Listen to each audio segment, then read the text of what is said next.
thinking about it.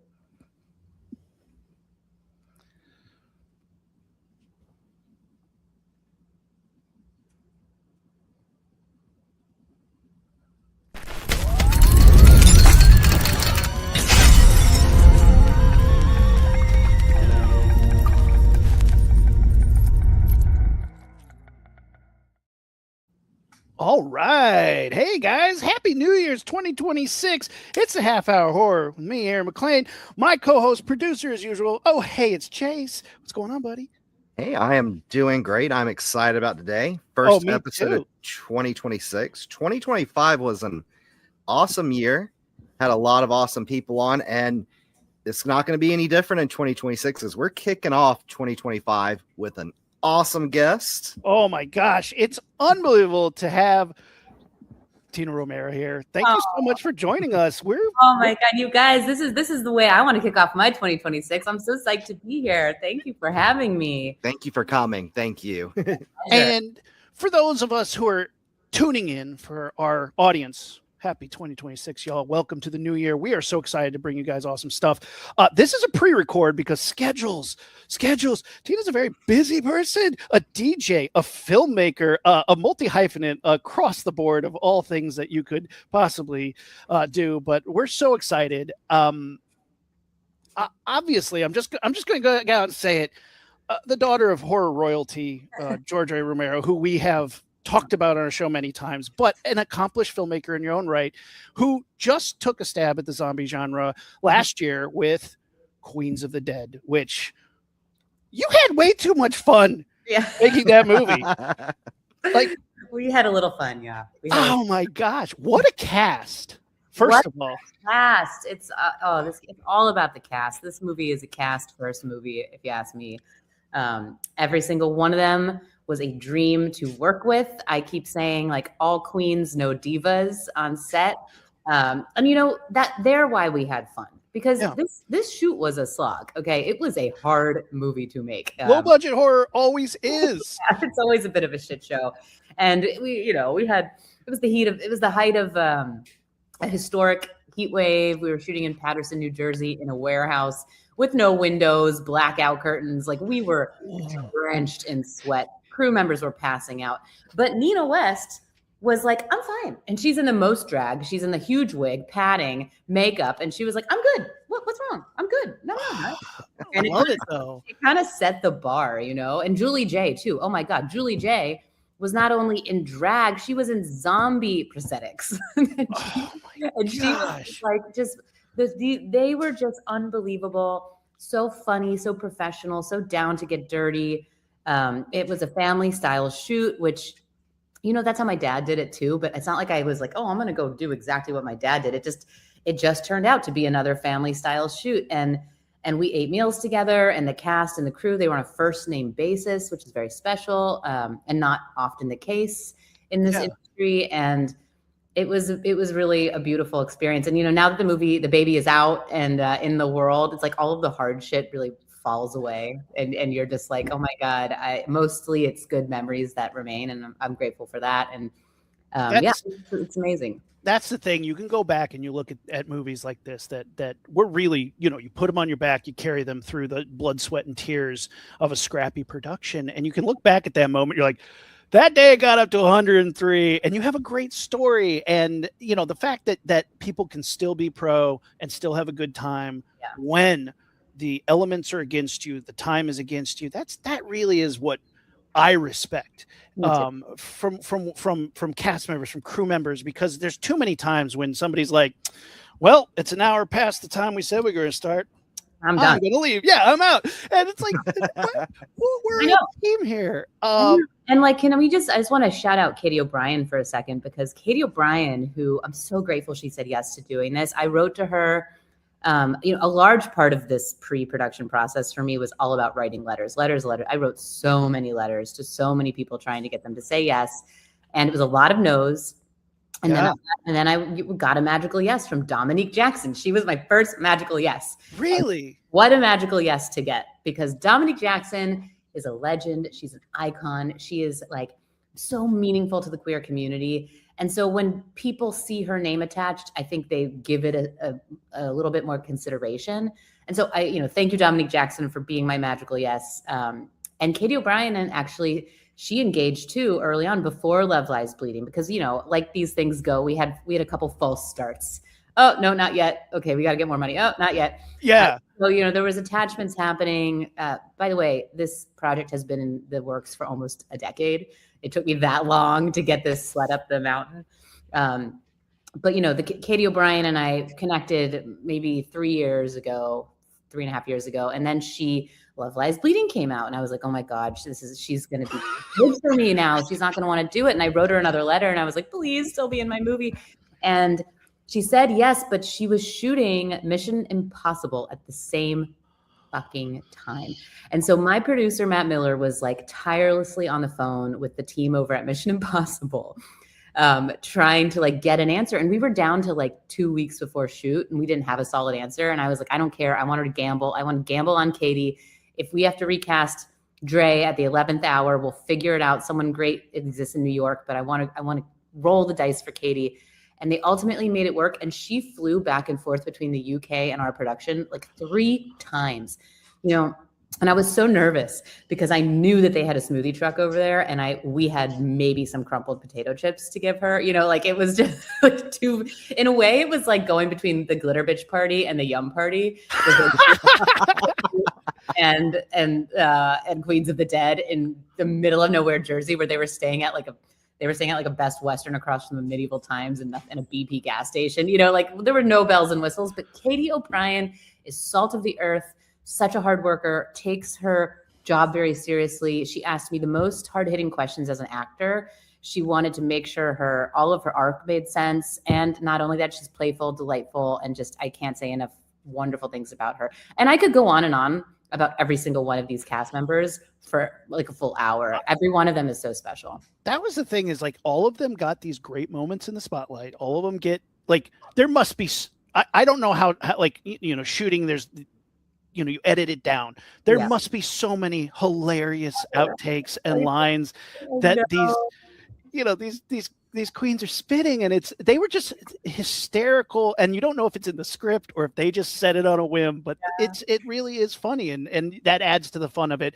Katie O'Brien's from my hometown, which I'm always excited about. Yeah, I love Hoosiers. You Hoosiers are. I've never met a bad Hoosier. You all are. What is in the water over there? Because everybody is lead. Yeah.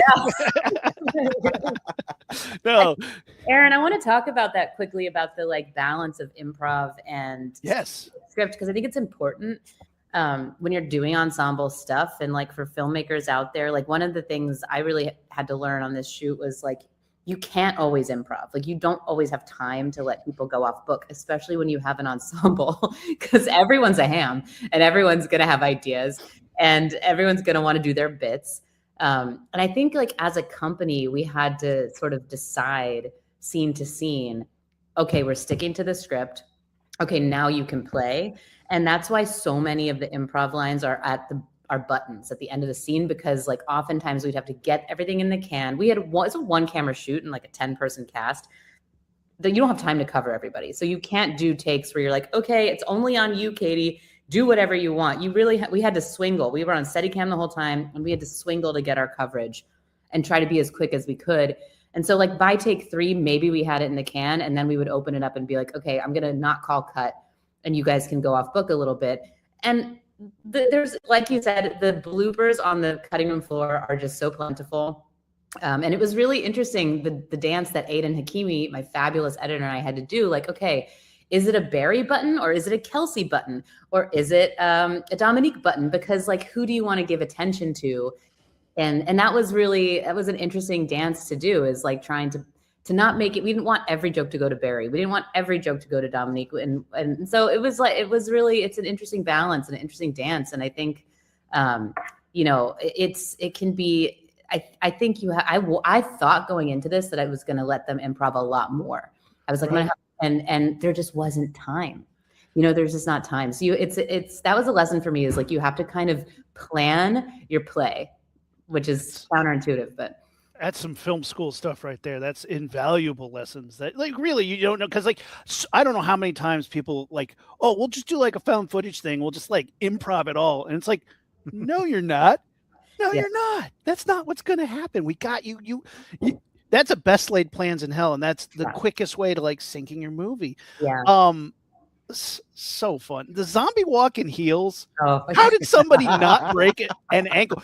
Just like platform heels, stiletto heels, people zombie walking with kilted ankles. Did somebody get like, oh my gosh. That's the thing about drag queens, honey. They have endurance and stamina, and they wear heels all the time. And Julie J was like, at the end of the day, her feet hurt, but she was like, this is just like a gig.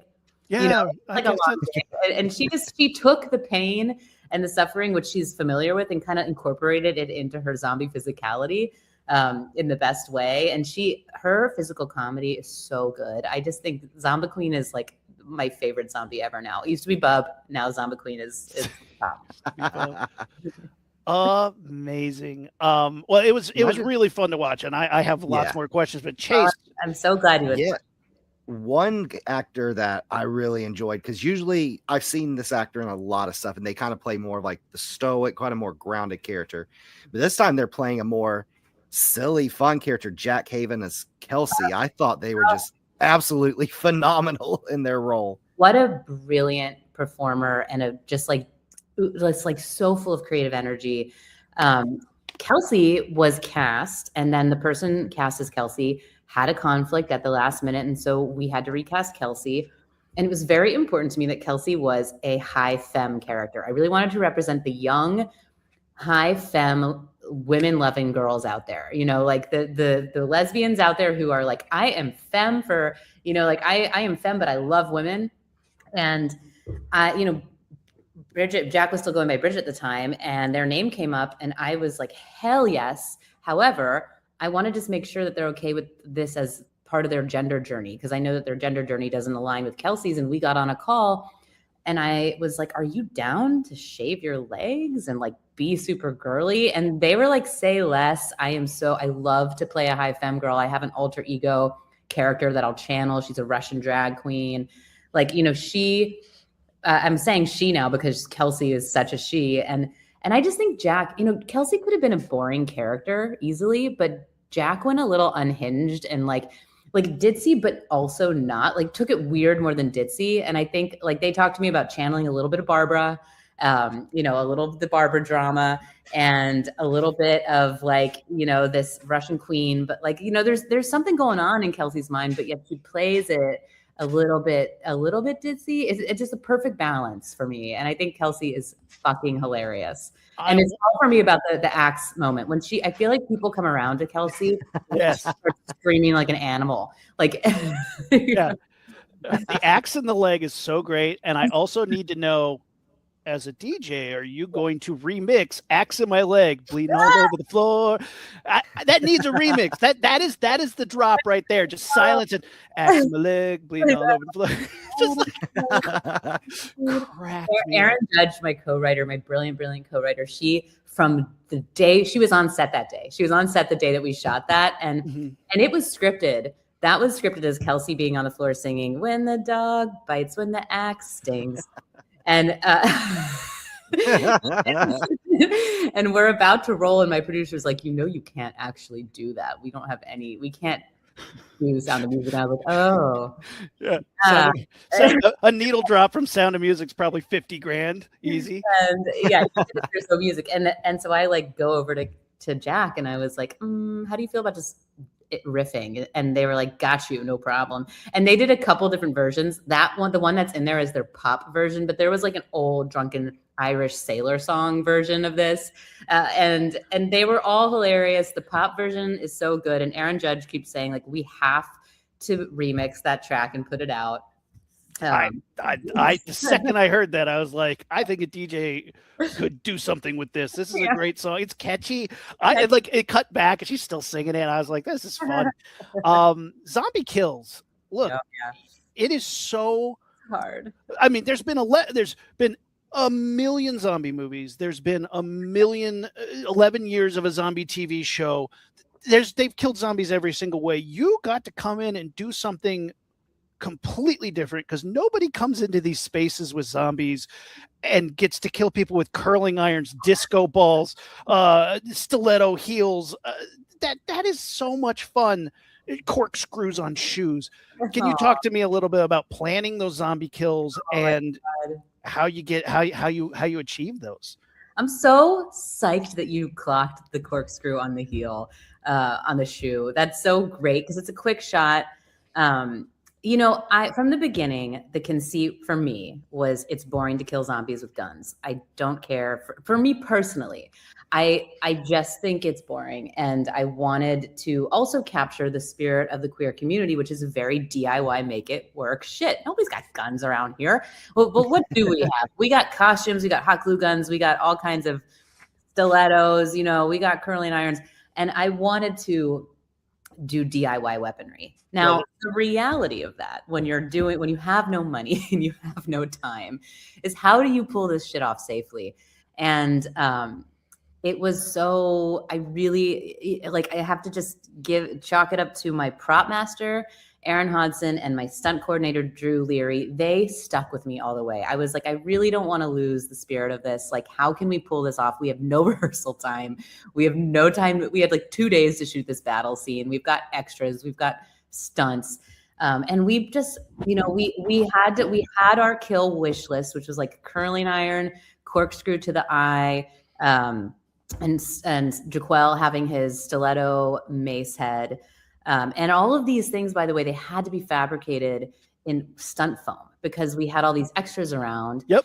And so Erin like made her living room into a fabrication shop and like created molds, like all these molds of stiletto heels until like she got the right texture. She made that corkscrew safe.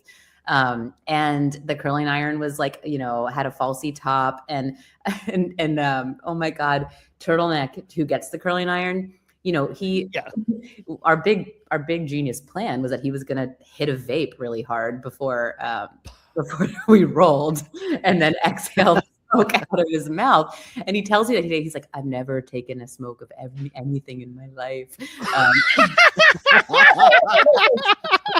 was like, oh, I'm so sorry. Are you down to do this? And we found him like a 0% nicotine vape and he did it, but it was like hard on him. But like, you know, this is the scrappy way we did it. And like somehow it worked, you know, like in my mind, in my fantasy, we were going to have a lot more kills. There was gonna be a lot more blood. There was gonna be a lot more synchronicity with the music, but we got the bare minimum, but we got enough to make it to sell the fantasy. And that's at the end of the day, that's what you need to do is sell the story, tell the story however you can. So I'm glad that you appreciate what we did because it was hard. It was really like down to, I was like, I don't know that we're going to even have enough kills.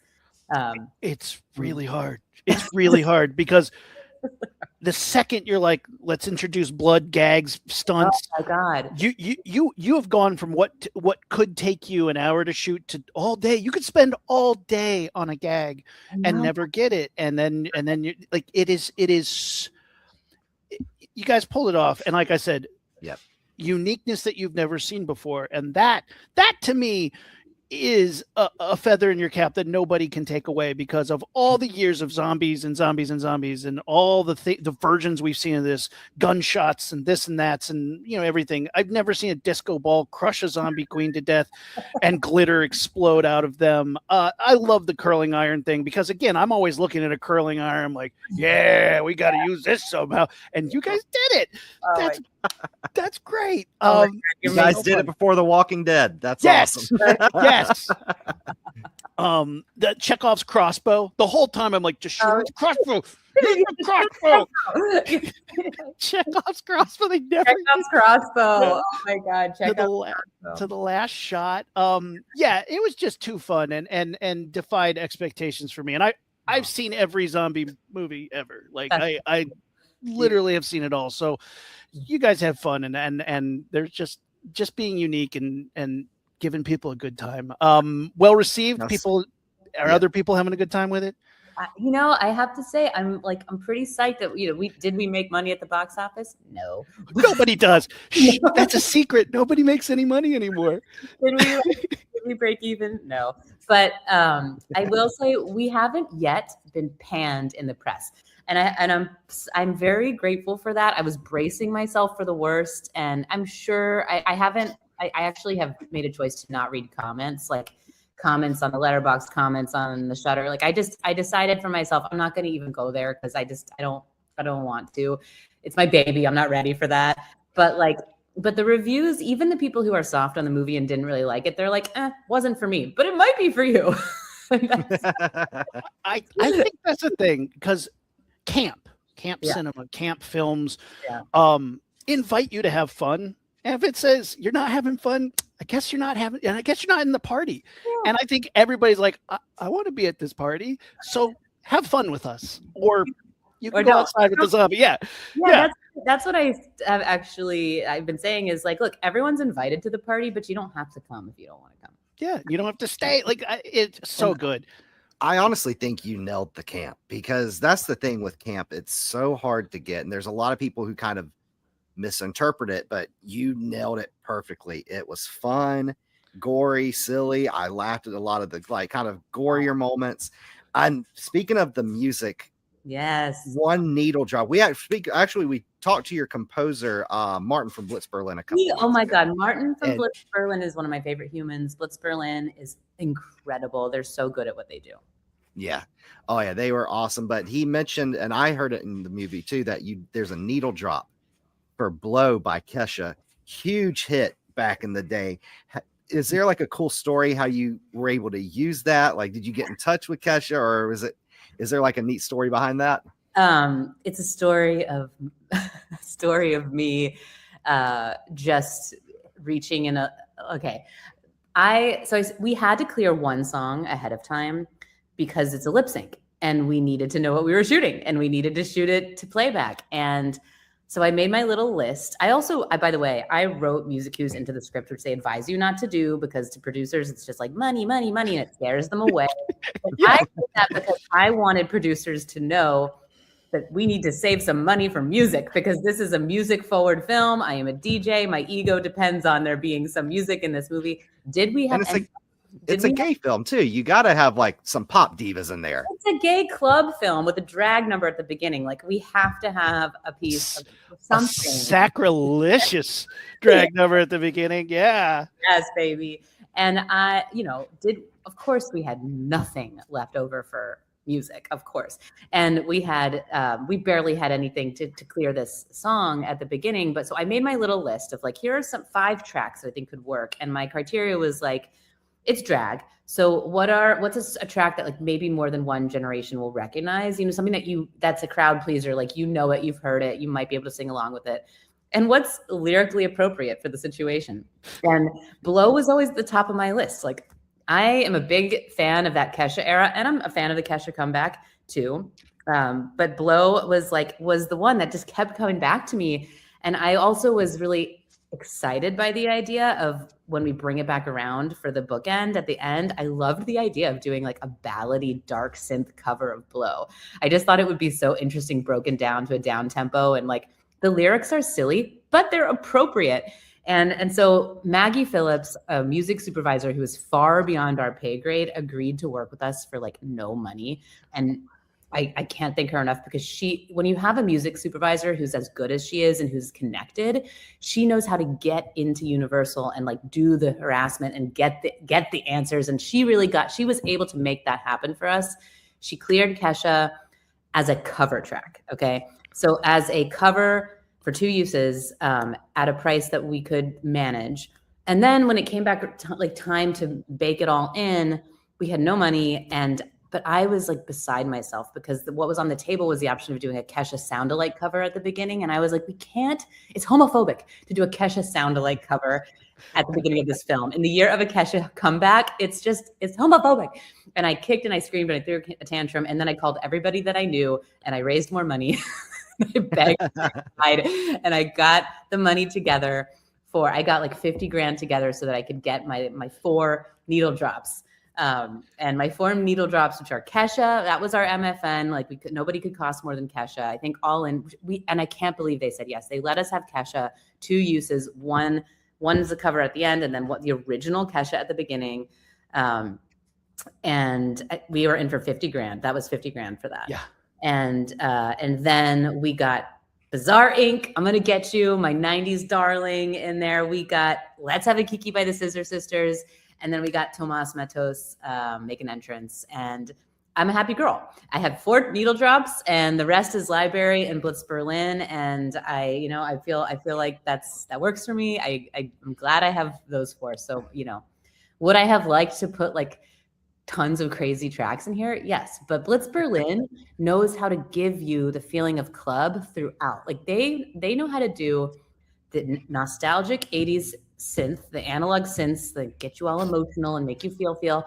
And then we said, that's my other favorite thing that we did together, is that with John Harrison's blessing, we sampled the fuck out of the Dead Suite. And it's my favorite Easter egg in the film is the auditory Easter egg of that. I caught it right away. Yeah. Of course. The fact that in the climax, the climax that we have a Kesha remix mashed up with the Dead Suite in a club setting. I feel like that captures the spirit of the movie. It really is. I mean, yeah. I mean, it's Monsters Ball meets Night of the Living Dead, and you're just But the cool story, just to put a punctuation on that, the cool story, and for any filmmakers listening, sometimes you have to just like cry and kick and scream and beg for money. Music is expensive, guys. I don't think anybody realizes how hard it is to get a real. No, I've heard stories where it's expensive to get. So it's so expensive. I had Missy Elliott during the Unhinged dance party when Dre's like, fuck it, we're putting on the music. Yeah. I had Tempt in there for My People by Missy Elliott, which is like one of my favorite tracks to play ever. And it worked so well, but it was like, it came back at like over 200K. God. Oh, like, haha, that's cute. And so then we threw in there, it's actually Axe Wound, the dance track that Blitz Berlin made for me when I was like, can you just make me a happy, happy, happy person and I got an Axe Wound and make it a track. And then they did. And then my editor was like, I think this will work in place of Missy tempo wise. And it did. And it's great. So good. Awesome. Yeah, the music, I mean, yeah, Blitz Berlin was a lot of fun to have on the show. Go check that one out, because we were talking about Silent Night, Deadly Night, and this, and Queens of the Dead, Top Gun Maverick, which they did the trailer music for. They did the trailer music for us too, and because IFC had cut together a trailer with a Princess Nokia track, which is amazing, but I was like, it's missing something special. I said, can we bring in Blitz Berlin instead? And they were like, yeah, I mean, let's do it. And Blitz Berlin, they're just so fucking good. They're so good. They're so good. Yeah. And they love movies, which is why we like having them on the show, talking about movies. I got to ask about you, legend, Margaret Cho. You had so many, like, again, we could talk all night about your cast and never get past this. Really. I know. Margaret Cho, amazing. What a legend. Covered in rats. Yeah. How did you get Margaret Cho to agree to be covered in rats? Were they real rats? It looked like real rats. What's going on? I remember talking to Margaret and I was like, okay, one more thing. How do you feel about rats? And she's an animal lover. Yeah. And she was like, I'm in. She's like, I'm not, like, let's go, get me dirty, put me in the basement. That wasn't a basement. That was like a weird out shed that hadn't been cleaned in a decade and was disgusting. But when we were at this weird location, we found this shed, and upstairs this space was so creepy. I was like, this is the basement. Anyway, we had 3 live rats on set, and they show up, and they are the cutest, most like teeny weeny adorable cuddly rats who just would like crawl on Margaret and nuzzle up, and like they weren't giving zombie at all. They were just like these little happy friendly rats, and she couldn't be loud because it would scare them, and they were like they just wanted to like crawl into her pocket and do all this cute shit. And so we just had to shoot like it tight. We had a couple of puppet rats around. The one on her back is a big old fakey. And there's like I had a friend with a string trying to wiggle a rat across. Like we were really going for the puppeteering of it all. And I'm so happy you think that she was covered in real rats. She had a couple of rats on her, but at the end when she's on the ground, that's like, we didn't have VFX money to generate rats. So except the first one that she bats, but the on the floor, that's like from a pre-existing rat video that we just like cut out. Them in, yeah. Well, don't feel bad. Walking Dead can't afford VFX rats either. I just went through a whole rat sequence, and I was like, you got to get real rats because you can't afford CGI rats.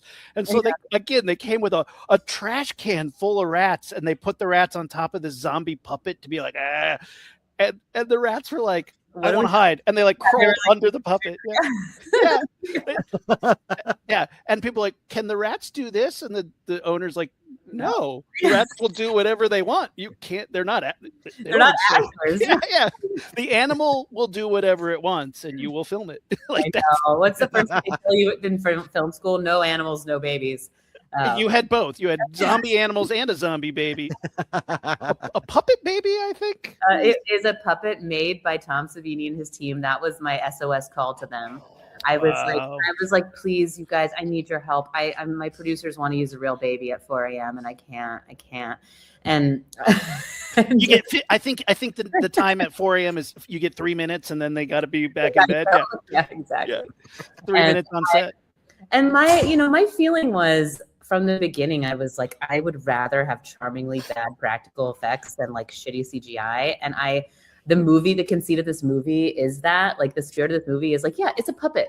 So what? It's like, I actually really like that it's a puppet. I love the creepy zombie baby puppet. And they, Tom and Jason Baker, his right-hand man, they made me this baby. And Mandy, who is the main mom bee, she is married to Jason, and so she was around when they were making it, and she had a fake arm on, and then in her other arm is inside the baby. That's what's controlling the baby. Yeah, really? And then we had actually behind her, there's another person on their knees, like with a stick that's like controlling the arm. Rod puppet, yeah. Yeah. So it's a puppet, but we could not have handled a real live child. We just did not need that thrown into the mix.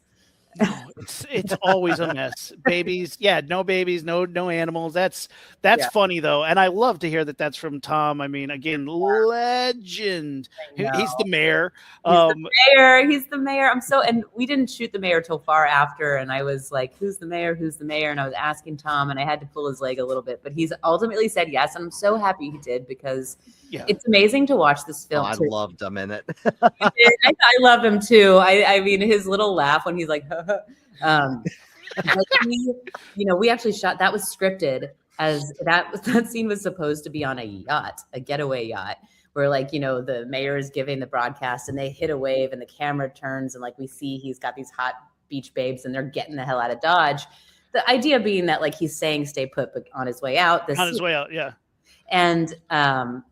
And we had absolutely no more budget to go shoot on a boat. And so we reconceived the idea to be this like Zoom call where like the fake background of the White House, and then someone comes in and I actually like it better. This is one of those instances where like the budget version is better than how it was scripted. I think it's hilarious that he's like zooming in with a fake background and like actually at an apocalypse party with a hot party girl who comes in with the drugs. I think it still gives what I wanted to give, which is like, you can't trust news. You can't trust politicians. You can't trust anyone they say you're supposed to trust, especially in a crisis. So fun. And I think the Zoom call made it funnier because it's so relevant too. Just the fake background. Yeah. So growing up around legends like Tom Savini, George Romero, growing up on some film sets. I mean, I've seen you in several movies, which is hysterical to be like, you were in Monkey Shines. Yeah. And are you a fan of horror? Is this a love letter to what you like? Is this a genre that you love? What is your feeling about horror movies and horror genre in general? Of course, I'm a fan of horror. I have grown up around this stuff. I have such an affection for this genre. I describe myself as an edgy cheeseball. You know, like I am very much like a mashup of aesthetic inclinations. And like the way I like to describe it is that you may have heard me say this, but like I sat on a zombie's lap before I met a mall Santa. I would be watching Pippi Longstocking, Rainbow Bright, Bye Bye Birdie, West Side Story, all the cheesy shit by myself in my bedroom at night. And then I would go to the bathroom past like horrifying shit, like the Monkey Shines poster, Fluffy's bleeding crate, you know, and I would like walk a little faster past it. And so my world was really a mashup of dark and light. And my dad was actually, he made some dark movies, but he was a big, gentle giant. Like he was such a softie. Our number one thing that we did together was watch films. And he was so like easily would let himself be moved by things that moved him. And he would weep in front of me. He would weep at the overture that he loved. He would weep at the choreography of the camera in West Side Story. And it really showed me the power of movies to move people. And I think my dad, he was such a softie for like classic cinema, but he ended up in the zombie pipeline. That's what people wanted him to do. And so I think that's why his movies feel special, because he was taking his big cheeseball heart and putting it into this genre. And his characters are so special. His dialogue is so like old timey. You know, there's schmaltz in there and heart and like classic storytelling alongside all of these crazy dark gags and kills and horrors of the world. And he was very political and he was very smart, and like all of this combined, you know, so it I think makes his voice so unique. And where I differ from him is I'm like, I think I'm even more of a cheeseball. I think I'm more of an optimist. I think I'm more into pink. I'm more into glitter. I'm a homosexual. Like I want the jazz hands. I want the dance number. But I love the bloodshed, and I love like subtext that's dark and you know, I like sort of asking the questions about what's wrong with the world. And I think that horror and genre filmmaking in general is it just gives you space to be more poetic, more weird, more yourself. And I love that about genre filmmaking. It's way more interesting. It's way more fun. It's way more aesthetically exciting. And yeah, so I do love horror. Absolutely. And I also love musicals. Yeah. I love all that. I actually got to meet your father in college. Yeah, it was one of those like a special evening, and I was just like, and I got to sit right in the audience. We watched Night of the Living Dead. I got to ask questions. It was a very small group, but it was, you know, it's one of those unforgettable evenings where you get to meet a hero of yours that made movies that you love. So, you know, it is fantastic that and you definitely pick up on that. He definitely had a very sentimental side to things that were sweet. And I like that, especially when it's like those movies are so gory and violent. They have a lot of heart to them too, especially like Dawn of the Dead. Like, yeah, it's a zombie film, but it also deals with a lot of like race relations, kind of human relations. Day of the Dead, which deals with kind of like clash of personalities and clash of worldviews. That's one thing I love about your father's films. It's not just, you know, the zombies, it's also the human element that really elevate those films. Yeah, take out the monster and they still are intriguing characters. Yeah. What were some of your inspirations, maybe for Queens of the Dead, but as far as like films, it doesn't have to be horror, but what are some of your cinematic inspirations that you go, that's what I'm really drawing from, that's what really makes me want to make movies, and that's what I'm trying to encapsulate when I turn on the camera? Yeah. Well, some of the things that excited me most when I was like, I always loved films. I really wanted to go into film, even though my parents were like, please don't. Yeah. And I get it. Now that I'm getting older, I'm like, I see why you were this. This is hard. This is scary. There's no security. But there's also nothing like it. There's nothing like making a movie. There's nothing like the magic of being on a film set. It's incredible. It's a totally thing. But I was like, you know, I watched all the stuff with my dad. Again, West Side Story was a big first hit for me. Bye Bye Birdie. These early musicals for me, because I love dance. I love seeing dance on camera. And so when when Baz Luhrmann came around with Moulin Rouge, Romeo and Juliet, these movies, I was like, yes, because I was also very excited by the music videos of Michel Gondry, like everything by Michel Gondry, yum, yum, yum. And Hedwig and the Angry Inch was one of my all-time, like when I was in high school and that came out, I was so excited by this film by John Cameron Mitchell, this rock opera musical. It felt like a different kind of narrative, different kind of storytelling, using music, but also like the wigs, the color, the vibrancy, the story of this character. I just was so excited by Hedwig and the Angry Inch. And so these are some of the, like the movies in the core of my heart for sure. You know, I as a kid, I was on all of the Disney, I was on all that stuff. But then later in life, I got like a little bit more into my French cinema era. I was super into Godard, into Truffaut. I got my, like, I had to do that sort of hyper intellectual heady thing for a minute. Sure, you got to, right? And now I'm back on the schlock. You know, my favorite genre in horror is the chomper. You know, I can't get enough of animals just ravaging humans. I don't know what it is, but like you know, whether we're talking Jurassic Park or all the Jurassic Park to Dangerous Animals and everything in between, I just want to see people getting devoured. Cocaine Bear was like my favorite film of 2022 or whatever that year that was. Yeah. I love Cocaine Bear, and when season 2 of Dead City had a bear attack, I was like, I'm calling up Weta, who did Cocaine Bear, and they made me my own zombie bear. So we got a bear. From the same people that made Cocaine Bear? From the same company that made Cocaine Bear. And here's how crazy it was. That bear looked incredible. It did. That bear looked 20 times better than the snake in their most recent Anaconda. Oh yeah. Oh yeah. Still haven't seen that, by the way. The new Anaconda. But Aaron, you know, we can offline about it, but I want to hear your thoughts on that snake. Snakes are hard. I'll just say that snakes are hard. I love the original Anaconda though. Like that's a great chompy movie. I love alligator movies. Like Crawl is on top. Yes, Crawl. Have you ever seen Burning Bright?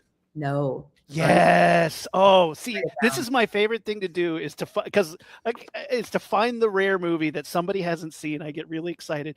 Burning Bright. Again, if you like schlock, I'm going to oversell the shit out of this movie, and you're going to watch it and be like, it is not as good as he played out, but pretty cool. It is a woman and her autistic younger brother trapped in a house during a hurricane with a tiger. Woo. And it is creep around the house while the tiger chases you. Deliciously well made in a way that I really thought it was good. And it's one of those movies that's super weird in a way that you're like, it's just like two people and a tiger. And I think like their mean stepdad who locks the tiger in the house with them to try and collect the insurance money. Is it a tiger? Huh? Fake tiger? Real tiger? It's a real tiger. Yeah. But they did it all with split screens, glass in front of them. It's brilliant how they shot it. And watching it, you're just like, this is solid. And the actress, I'm gonna look it up real quick. What's it called again? Burning Bright. Tiger Burning Bright is a poem. That's I never understood that until later. But it is Brianna Evigan is the from Secret Garden, and Garrett Dill-Haunt is the stepfather. But yeah, Brianna Evigan is she does a great job. It's her running around being chased by his tiger, and they just did a great job. It's if you like animal attack movies like that, it's pretty solid. Mostly, I'm gonna go see Primate on Saturday. Doesn't that look fun? I am too. Yeah. He sees everything. Yeah, Chase is our resident movieaholic. I have a 5-year-old, so it comes, a few years down the road when it comes out on Blu-ray, I'll watch it. But exactly. Yeah, probably you've got a 5-year-old, so you have to keep some of your programming 5-year-old appropriate. Well, her favorite movie is Gremlins right now, so yeah, we're doing it.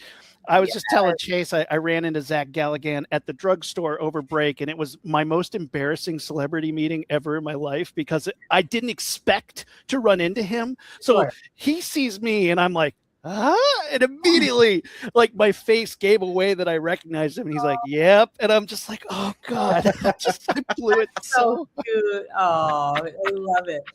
I love that she's on on Gremlins. You got to start them young. My dad did not believe in censorship, and I think I turned out okay.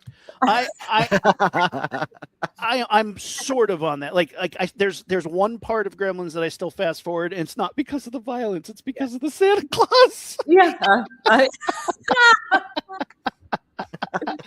I was like, she could watch a gremlin blow up in the microwave, but if they ruin Santa Claus for her, I'm going to be. Yes. Oh my God. Oh, So, I love that. What was the first horror movie your dad introduced you to? Honestly, I don't remember because I was so little, but I want to say like one of my earliest, my dad like was, if it was on, I was going to watch it with him. Like there wasn't a lot of thought about, oh, maybe you shouldn't see this. But some of my earliest ones, like young, Close Encounters of the Third Kind is up there. And Jaws. You know, maybe unfortunately, I have such a fear of sharks. It's like a really deep physical fear. And yet in my heart, I'm like a surfer. I'm Moana. I'm drawn to the water, but I like get my toe in and I'm like, nope. And I'm also like deeply in love with shark movies. I can't get enough. What's your favorite? Jaws, obviously. Yeah, it has to be. I gotta say, I really liked Dangerous Animals a lot. Great movie. That was so good. I loved how that was like they really mixed shark with serial killer horror. Yeah, and they gave us what we wanted. Like, yes, dangle a girl in front over the ocean from the, and just those horrifying, the most horrifying scenario you can imagine. They gave it to us. And then they also gave us the great last kill.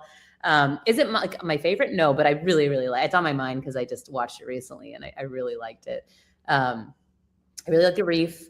I 47 Meters Down is not one that I like. I'm like, oh, I'm in the mood to watch it. But they did such a good job with I thought the suspense and the jumps in that were great. Really uncomfortable to watch that one because it combines the darkness of deep water, which is God, terrifying, and sharks. Yay. Sharks, yay. Exactly.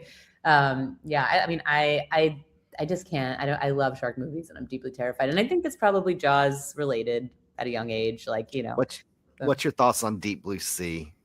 Is that one you like? Or I think it's fun. You know what? Like, I think it's that. Yes, like jump out and swallow Samuel L. Jackson in one fell. Like, let's go. It's a little ridiculous. But that's okay. If I'm watching a shark movie, I'm okay with that. If the kills are good, and the chomps are there, I'm here for it. Chomping. I love that. That's a fun. That's actually one I showed to my partner. Actually, me and Aaron last year did a shark episode. Huge. And when we were talking about Deep Blue Sea, and I collect a lot of Blu-rays and DVDs. And when we mentioned Deep Blue Sea, I was like, oh shit.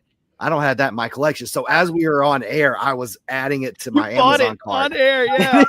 And it came in, and I told my partner, I was like, you gotta watch this. He's like, this looks stupid. And we ended up watching it. He was just like, this is actually awesome. It's delightfully stupid. Modified sharks that can communicate. Yeah. And swim backwards. Yeah. Oh man, yeah, I could. Don't get me started. We could talk shark films all day.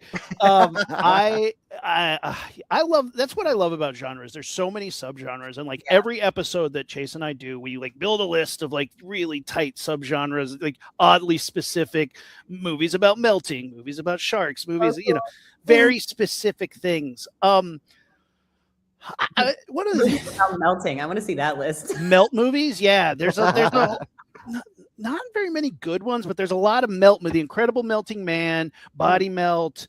There's a handful of them that are real gross. And we'll have.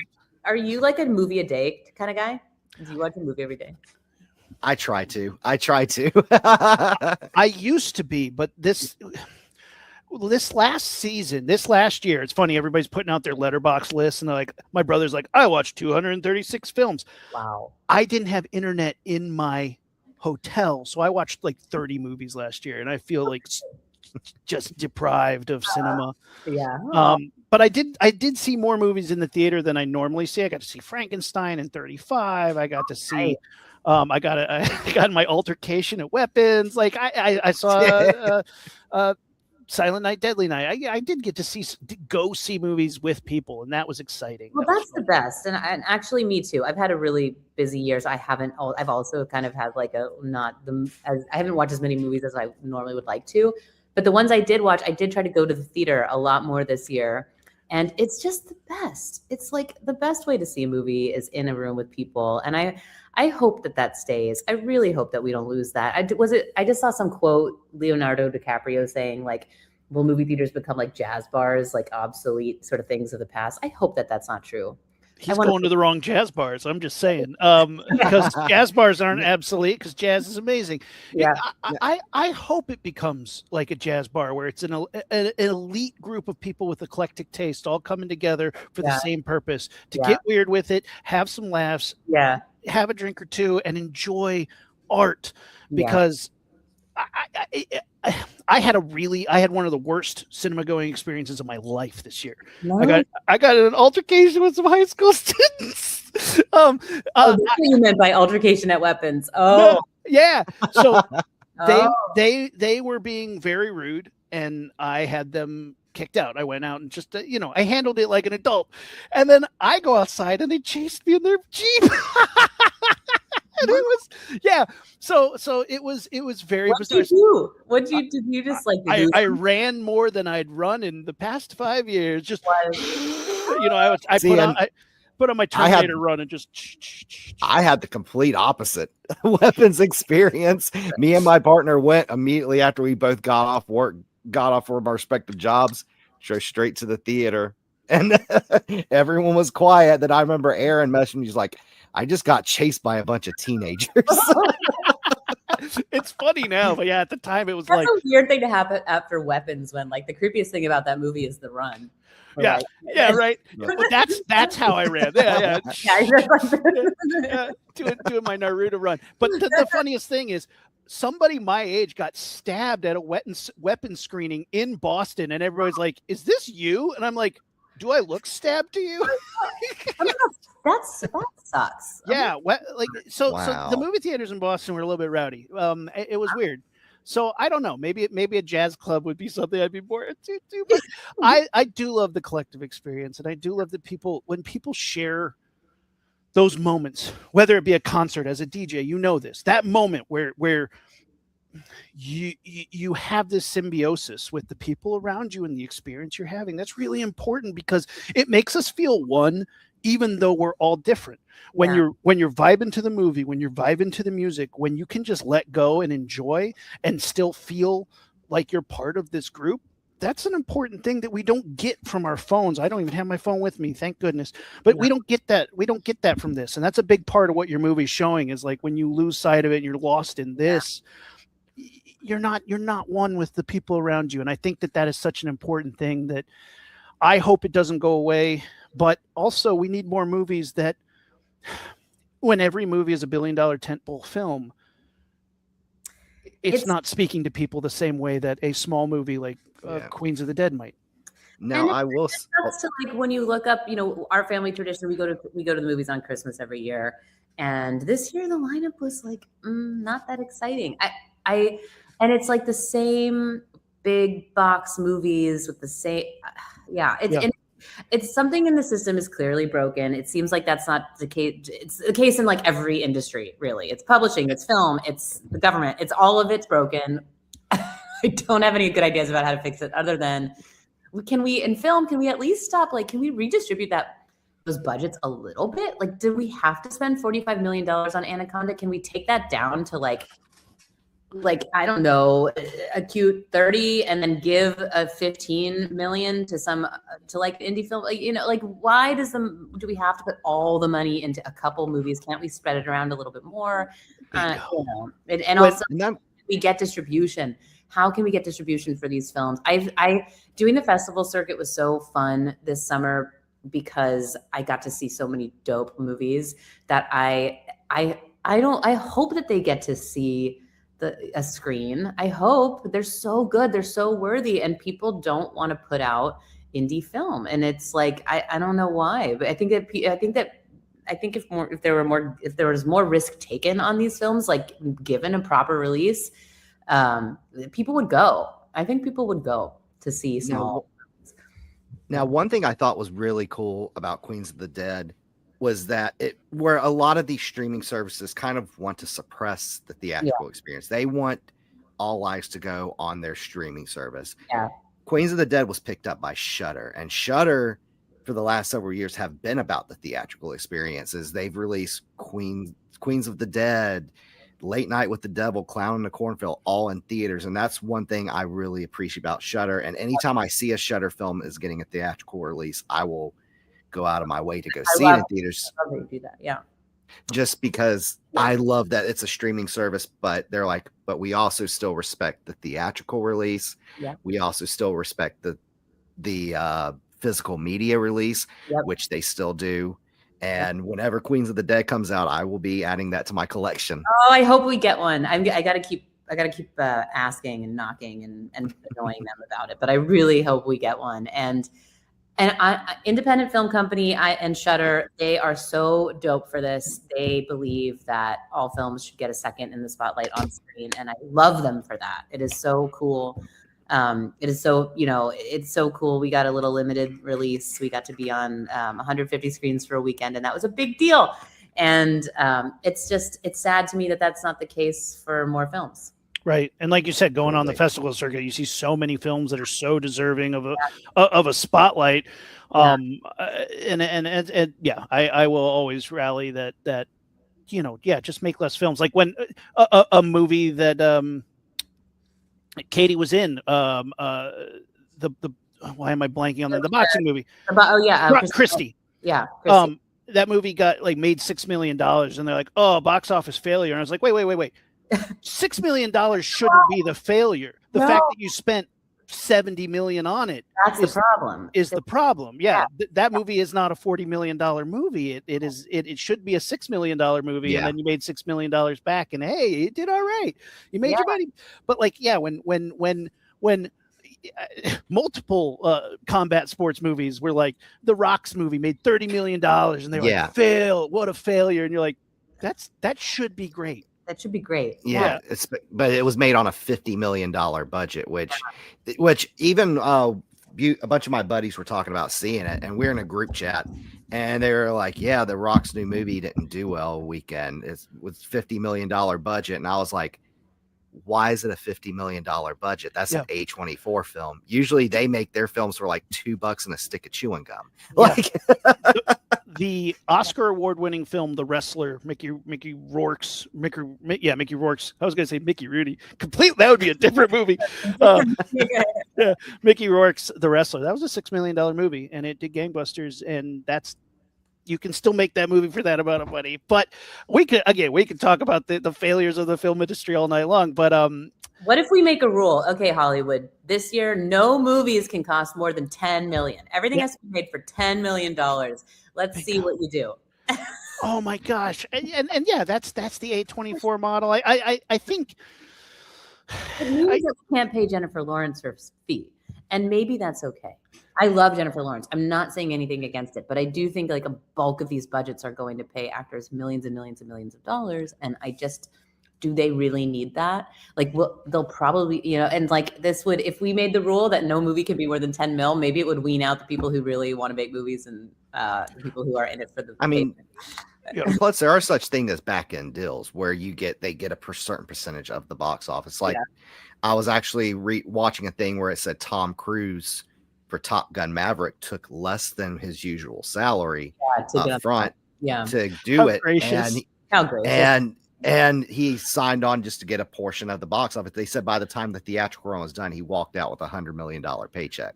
So crazy. Wow. To kind of wrap things up full circle, I mean, Queens of the Dead is an amazing also piece of representation. And just wanted to hear your thoughts on that. What can the movie industry do to help with representation? And I had never seen a movie with drag queens in it until I went to college and I took a cinema class, a queer cinema class, and it was eye-opening. It was phenomenal. Yeah, Pink Flamingos. I love John Waters now. We watched Hedwig and the Angry Inch. And that kind of stuff is it's important to show other people this, because you get characters like the plumber guy in your movie. You get people like that who, if they see stuff like this, it's like, like you say, it might not be for them, but at the same time, they get to see what other people are thinking. And again, at the end of the day, if you're not having fun and dancing, well, then go outside. But your thoughts on representation, what the genre can do, what the industry can do to help have stories like this come out? I think that it comes down to employing the queer creators. You know, if you have queer people behind the scenes, if you have queer people in the writing room, if you have them behind the camera, if you have them in the costume department, if you have them in the hair department, this movie was, I think it speaks to the community because we had a 98% queer production. Like this was a gay crew. This is on camera. It is a story about the queer community coming together to survive something insane. And that was very much the case off screen too. And it's just like, there's no fighting spirit like the fighting spirit of the gays. And like, we were going to get this movie done and it was going to look good.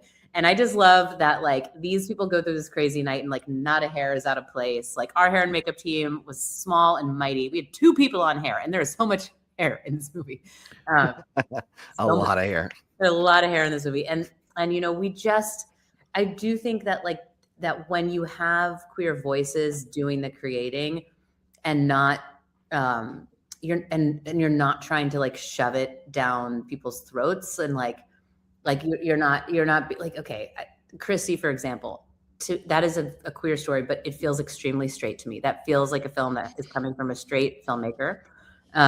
And I think Christy Martin has an outstanding story, like a story that must be told. And I'm so happy that it is told. And I've heard that she's very happy with the film. And that is what matters at the end of the day. But if we're looking at it from the perspective of like telling queer stories, that doesn't feel like a queer told story to me. That feels like a straight told story about queer people. Whereas I think like if you want to have authentic queer voices, you've got to have the queer people doing it. Well, and it not only did it feel like that, it also felt like it was trying to cash in on the audience that they thought would respect that movie. Right. And that's it. You can feel when people are doing a cash in moment. And then I think there's something else about this film. Because we have such a spectrum, like we really have we've got the drag queens, we got the gay boys, we got the lesbians, we got the non-binary people. We kind of have everybody here. And I think what that did is like nobody in the cast was tasked with carrying the weight of the entire community on their shoulders. Like from the beginning, I didn't want to do the trope where we have, your motley crew, your motley survival crew with your token gay. I wanted to flip the script and have everybody be a homo except for our one straight guy from Staten Island. Token straight guy. Yeah, Barry.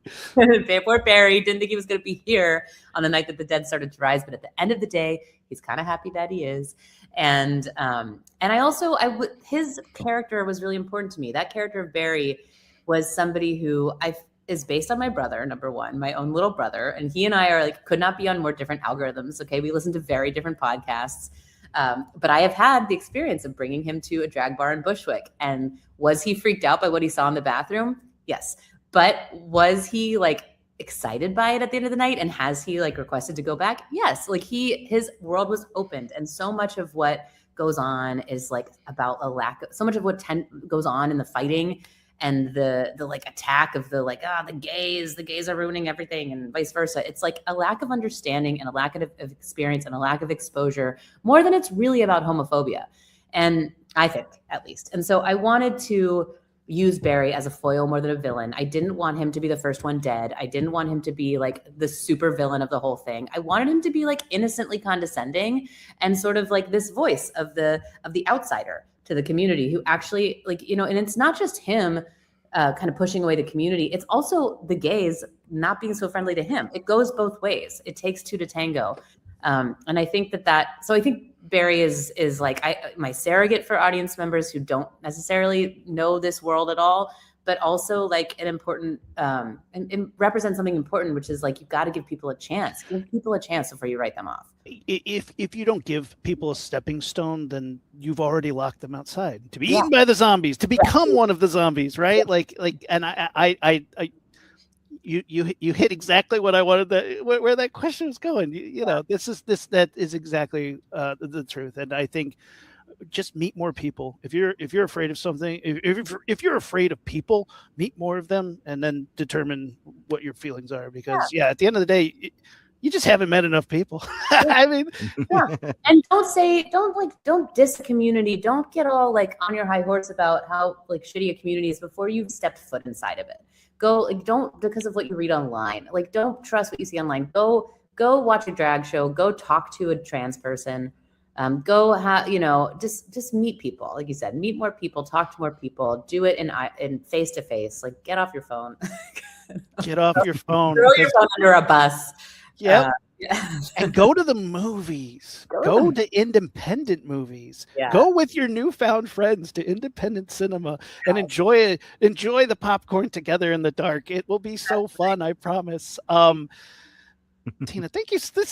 I love talking movies with people who are passionate about cinema. Thank you so much for coming on. You guys are awesome.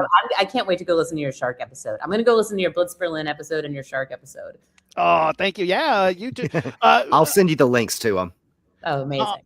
Where can people follow you? Plugs. What do you got going on? Where can people follow you? What's up next? Well, you can follow me. I can't say that I'm the most active on the Instagram because I have such a love-hate relationship with the social media and the phone. Same. Tool. If there's community, there's currency. It's necessary. I know, but I go back and forth with love, hating it. That being said, I do show up there. I'm a DJ Trix, DJ_TRX. And I post, I've decided to keep it all one and the same. So I also post about if I'm DJing there too. If you, I'm DJing tomorrow night at the Parkside Lounge in the Lower East Side. If you want to come out there, that's Thursday. I think this is airing Saturday, so that will have already happened. But get your time machine out. Go see Tina DJ. I am. What's next? I really want to make another movie, and I hope that in a couple of months I will be able to tell you what that is. I've got a few pots on the burner. I'm trying to make one of them boil, and I think that that's the name of the game. Really, is like in this world, you got to kind of see what you can get to go, and yeah. That's it. I mean, throw a million darts at the board. One of them will land eventually. All that fun, all those platitudes about knock on all the doors, hear all the no's. It's great. I really hope you get to do more stuff because I want to see more. I want to see more creative kills with curling. Yeah. Okay.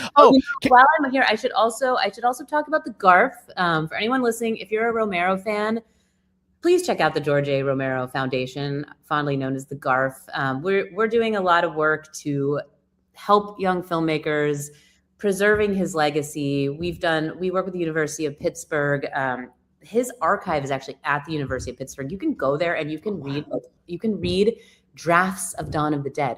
You can go read scripts he never got done. You can see letters he wrote to Stephen King. You can see storyboards he drew for Pet Sematary. There's so much good shit there. And if you're interested in studying horror, that is really like, we're actually working with the University of Pittsburgh to make the very first official ever horror studies center. We are bringing horror into academia. If you are an academic and you want to focus on horror, the Horror Studies Center at the University of Pittsburgh will be an interdisciplinary center where you can go get your degree and you can take horror classes in Japanese horror. You can go over to the film department, do a little horror here, and you can kind of curate your horror curriculum. If I were going to school at a time when this existed, I probably would be a horror studies major. I will volunteer to teach a class. I would seriously do a subgenre. Like I'll do an entire 4-hour lecture on shark films. I'm gonna tell them that. Hit me up. I'm dead serious. If Professor McLean. I will absolutely, because I love sharing the genre. I love sharing weird movies. If I can tell somebody like, hey, have you ever seen this little movie? And they're like, no. I'm like, yes. Aww. I'm so excited for you to see this crappy film that has one star on. Yeah. My dad had that same energy you have. He would get so excited to pass on a movie to someone. I love that you have that. Even if it's terrible. Yeah. I will say, you say I never look at the reviews and stuff. I was like, your film is doing way better than most of the fare that I watch. So, it's highly regarded. That is super fun. Yeah, and when you do find out what you're doing next, I hope you come back and talk to us about it. Hell yes. Yeah. Oh, one last thing. If you ever do a sequel to Queens of the Dead, can it be called Dawn of the Death Drop, please? That's the best pitch title I've heard yet. Dawn of the Death Drop is Dawn of the Death Drop. I have to say it's during Oh my God. Nina's death, Yeah, Nina West's death, when she goes, I finally nailed my death drop. I was like, Dawn of the Death Drop. That's gotta be it. Oh my God, nailed it. You nailed it. Yeah, that's super fun. Well, thank you so much for coming on. Oh, we got to do our pitches and stuff. I'm almost like signing off, like, oh, bye. Chase, plugs. What do we got? Let them know where we're at. Yeah, first of all, thank you so much, Tina, for coming on. I loved Queen of Dead, watching it over the holidays. I hope to see more work from you. And your father has been a huge influence on my love for horror. Actually, when I first got my very first Amazon Prime account, one of the things I did was buy the Of the Dead trilogy. Yes. So these are like two of the oldest films in my collection that I like. I did upgrade though. I did manage to get the Light of the Living Dead Criterion, but and I also have Creepshow, which is a frequent rewatch at my house. Classic. Yeah, it's never gets old. It was so. And please come back anytime. And it was a pleasure having you on. And you can see me here every Saturday with you, Aaron, on Half Hour of Horror. Follow all things Block of Horror, and my personal socials is at Oh Hey It's Chase on everything. I use probably Letterboxd and Instagram more. I don't really use X anymore. Yeah. You should follow him on Letterboxd. He watches a lot of movies and has great insight on them. So we got to give away some blood coin. This is what we do every day. It's our in-world currency for the Block of Horror. The blood coin word this year is no brainer for me, Romero, in honor of our guest. So go open up a ticket in the Discord, type in the word Romero, and get yourself some blood coin and use it in the Block of Horror as we expand this year. We have some amazing things planned. All amazing stuff's coming up. We keep teasing it. The circus is coming to town. Clown Shoes is happening. Yeah, we have some games happening. The Block of Horror is getting bigger, so we're having a lot of fun there. And let's keep the conversation going on the Discord. And until next Saturday, I'm Aaron McLean. This has been the Half Hour Horror. We're out. Woo.